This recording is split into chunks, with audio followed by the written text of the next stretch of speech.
नमस्कार दोस्तों। आज बात करते हैं एक दोबारा केमिकल स्टॉक की। और केमिकल स्टॉक में अभी हमने एक पहले बनाया था वीडियो स्टडी पर्पस के लिए। और केमिकल स्टॉक में एक ऐसे कंपनी का नाम मुझे ये भी देखा मैंने रिसेंटली। वो कंपनी की जो अपने पिछली कंपनी बनाई थी उसमें उसका परफॉर्मेंस लेवल्स जबकि फंडामेंटल स्ट्रांग थे, लेकिन मार्केट का रिएक्शन उसके प्रति नहीं था, जबकि जिसकी वजह से स्टॉक में इसका डे बाय डे की गिरावट आ रही थी। और ऐसे स्टॉक का नाम है दूसरा स्टॉक जो कि है BASF। आप सबने BASF का नाम तो बहुत सुना होगा, बॉर्डर सिक्योरिटी फोर्स का। ये कंपनी का नाम है BASF। और ये इंडियन कंपनी नहीं है दोस्तों, ये कंपनी फॉरेन कंपनी है। और इंडिया में कई दिनों से काम करती है। और काम क्या करती है, इंडस्ट्रियल केमिकल्स बनाती है कंपनियां, और एग्रीकल्चर्स का भी कुछ केमिकल्स बनाती है, और ढेर सारा इनके पास केमिकल से रिलेटेड प्रोडक्ट्स हैं जो अलग अलग सेक्टर में ही काम करती है और अलग अलग सेक्टर में प्रोवाइड करती है। और इससे स्टॉक की बात करने वाले, स्टॉक में जब हमने देखा स्टॉक की परफॉर्मेंस जो है काफ़ी बड़ी स्टॉक देखने में नजर आती है। इसके स्टॉक को देखें तो स्टॉक की परफॉर्मेंस के बेसिस पे देखें तो इस स्टॉक ने करीब करीब 2300 से स्टार्ट होके, यदि इसको पिछले साल के डेटा देखें, 2300 के आसपास की ट्रेडिंग करने वाला स्टॉक आज के डेट में स्टॉक इतनी बड़ी हैवी हो गई जो कि 3500 के करीब से ऊपर की मूवमेंट कर चुका है स्टॉक। इतना ही मूवमेंट यदि मैं किसी अपनी इंडियन कंपनी में देखूं जो कि रिलायंस की भी बात कर रही है, इसको भी कंपेयर करते हुए, तो इतनी ज्यादा गैप नहीं आई जो कि इंक्रीज का पार्ट हुआ।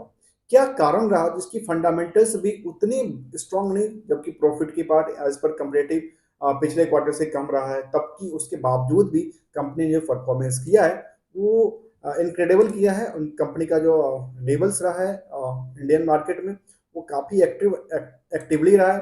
हम जानने के प्रयास करते हैं स्टेप बाय स्टेप, फंडामेंटल से लेकर टेक्निकल तक की बातें, चार्ट से लेकर के रिटर्न तक की बातें, और जानते हैं कंपनी के इंफॉर्मेशन से लेकर के हर एक स्टेप बाय स्टेप चलते हैं सीधे डिस्प्ले पे और जानते हैं क्या है कंपनी का रिएक्शन, मार्केट का मूड, और क्या कहती है कंपनी का फंडामेंटल्स। ये क्वार्टर 3 का रिजल्ट आया था इसका, उसके बेसिस में हम अभी जानेंगे या परखेंगे। कहती है creating chemicals magazines magazines BASF India limited company का नाम है।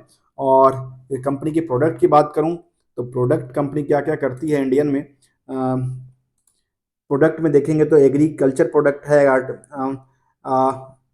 आर्किटेक्चर्स पेंट एंड कोटिंग करती है, ऑटोमोटिव्स एंड ट्रांसपोर्टेशन का काम है इनके पास, chemicals and costing solutions, constructions, dispersions and floating, roast resins, every electronic and electrics, energy and shores. मतलब कोई ऐसा चीज़ नहीं है जो उन्होंने छोड़ रखा हो, हर एक सेक्टर में काम करती है। और कहती है company the world's leading chemicals company, we aim to the constantly increase the value of our company by profitable growth and the remain the number one of the chemicals chemistry।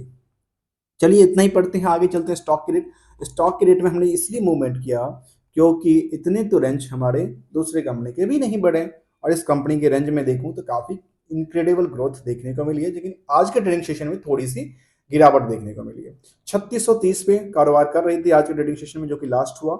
BASF India limited company का नाम है। इसकी 52 week की high की बात करें तो 52 week में कंपनी ने करीब 3755 तक गया था, एक आसमान कुछ हुआ था। और नीचे की बॉटम की बात करें तो धरती तक के आसपास, यदि 2290 के आसपास ट्रेंडिंग में गया था, ट्रेडिंग में गया था। उसके बाद उसने जो गैप दर्ज किया वो 1500 के आसपास का, वो बड़ा इनक्रेडिबल रहा। उसमें गैप में ये जो गैप रहा 2200 2300 के आसपास, ये स्टार्टिंग का पीरियड था पिछले साल का। और एक साल में स्टॉक ने करीब 3700 के आसपास का, 3800 के आसपास का एक जो आसमानी उछाल थी उसको देखा है। हम बातें करते हैं कंपनी की रेस्ट, जो कि फंडामेंटल से जुड़ा हुआ है।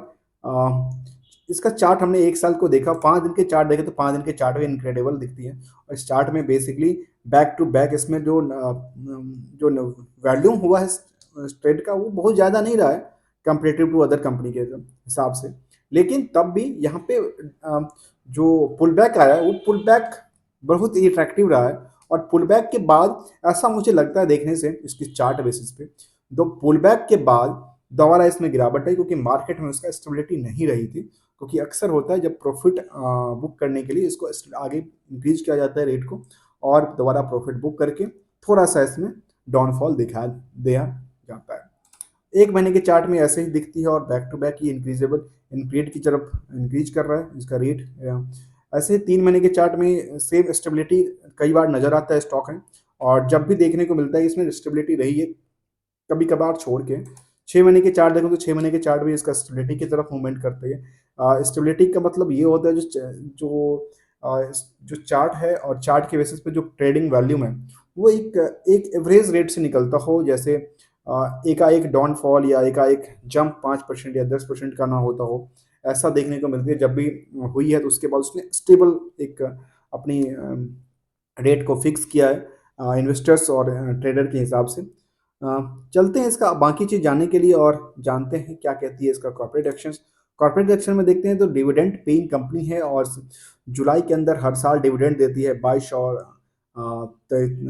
और 21 जुलाई के आसपास का एक्सपेक्टेशन है। इस साल भी देगी क्योंकि 8 रुपये का डिविडेंड पे ही था लास्ट ईयर का, तो इस साल का मुझे लगता है 10 रुपये का होना चाहिए। और ये इन्वेस्टर्स को भाप के काम करता है, जैसे इसमें लगता है मैनेजमेंट को। जो 22 के अंदर उसने 6 रुपये का डिविडेंड दिया, फिर उसने 23 के अंदर 8 रुपये का डिविडेंड दिया, और अभी 24 के अंदर हो सकता है 10 रुपये का डिविडेंड भी डिक्लेयर करे, क्योंकि उसका रिकॉर्ड इस तरह से देखता है। जबकि 21 के अंदर उसने 10 रुपये का डिविडेंड ऑलरेडी दिया हुआ था। रिजल्ट वाली पार्ट में हमने इसलिए चर्चा किया क्योंकि रिजल्ट वाले पार्ट में कंपनी की हमने कहा अपने फर्स्ट लाइन में, जो कंपनी का रिवेन्यू मॉडल उतनी स्ट्रांग ना होने की वजह से, जबकि प्रॉफिट की पार्ट उतनी स्ट्रांग ना होने की वजह से भी कंपनी का स्टॉक प्राइस के अंदर रिएक्शंस पॉजिटिव थिंकिंग की है।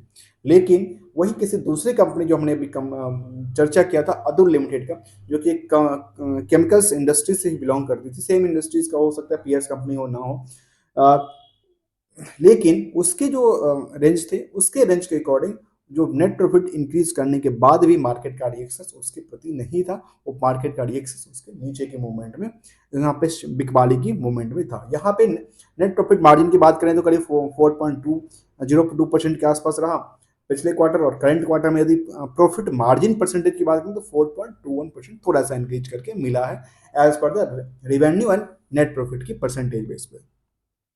इसमें शेयर होल्डिंग पैटर्न की बात करें तो शेयर होल्डिंग में सबसे ज़्यादा शेयर होल्डरिंग उसमें प्रमोटर जो हैं वो है, जो कि देखने से लगते हैं फॉरेन कंपनी की तरफ। तो हमने पहले बताया फॉरेन कंपनी की तरफ है, तो इसका प्रमोटर 73% के आसपास फॉरेन है, और पब्लिक के पास जो होल्डिंग है वो 26% 27% के आसपास मान लेते हैं इसको।